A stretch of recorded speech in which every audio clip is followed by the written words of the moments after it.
Hello and welcome to 3 Minutes with Newman. This is Father Juan Velez. Today we begin a reflection on Newman's sermon, Sins of Ignorance and Weakness, from the Plain and Parochial Sermons. As sinful men and women, we have a need to be cleansed and renewed often. We are not forgiven once and for all. Blessed Newman draws on the following words from the letter to the Hebrews to preach on the need for a constant spiritual renewal. Let us draw near with a true heart in full assurance of faith, having our hearts sprinkled from an evil conscience and our bodies washed with pure water. As he explains, we are ever sinning, and though Christ has died once for all to release us from our penalty, yet we are not pardoned once for all, but according as and whenever each of us supplicates for the gift.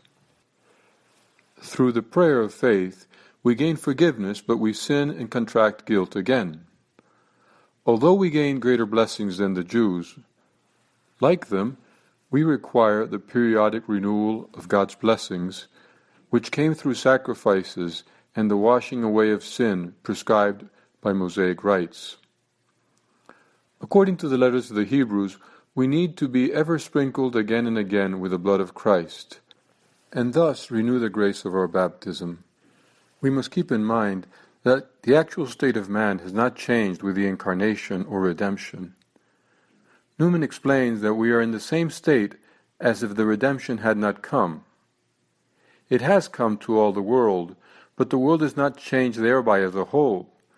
That change is not a work done and over in Christ. We are changed one by one. The race of man is what it ever was, guilty, what it was before Christ came, with the same evil passions, the same slavish will.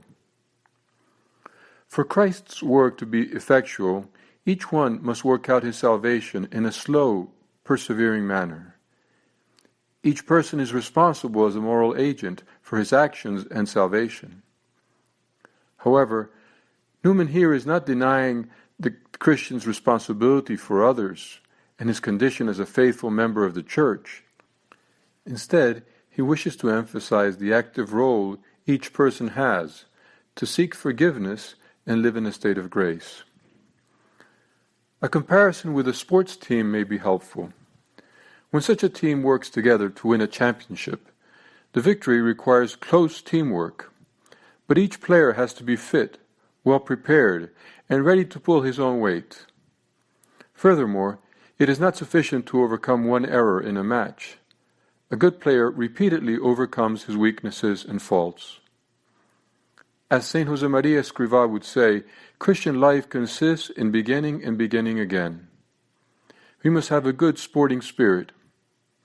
So ask yourself, is this your mindset? Do you realize that the saint is not the one who does not fall, but the one who gets up from his falls over and over again?